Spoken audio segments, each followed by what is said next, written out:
sampaikan pada rekan-rekan sekalian adik-adik. Segerombolan pemuda yang sedang menikmati suasana malam di Siring depan Balai Kota Jalan R.E. Martadinata, Banjarmasin, langsung panik dan kocar-kacir meninggalkan tempat duduknya.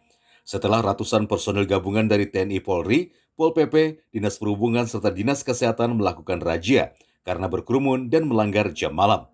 Gagal menghindari petugas, para remaja ini pun harus menjalani pemeriksaan rapid test antigen secara acak untuk mendeteksi sebaran COVID.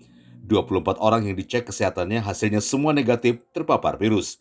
Operasi Justisi COVID-19 yang dilakukan pemerintah bersama aparat keamanan sebagai bentuk penegakan hukum protokol kesehatan di lingkungan masyarakat. Mengingat angka kasus positif COVID mengalami peningkatan sejak awal tahun. Semua yang memang harusnya sudah jam 10 malam itu tidak ada lagi kerumunan.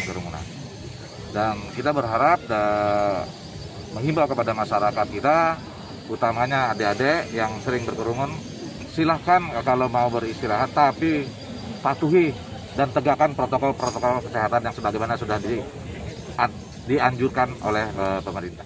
Tensinya cukup tinggi di pusat sana. Nah, kami untuk mengimbangi itu tetap saja melakukan operasi justisi.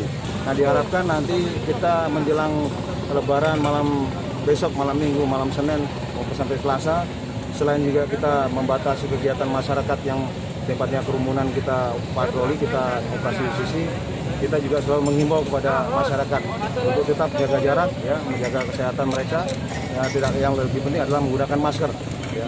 Ini Pak Kadinkes bilang kalau menggunakan masker hampir 80%-nya tidak tertular, di bawah 80%. Selain area Siring di pusat jajanan pinggir jalan, razia menyasar kafe modern yang masih beroperasi lewat jam 10 malam.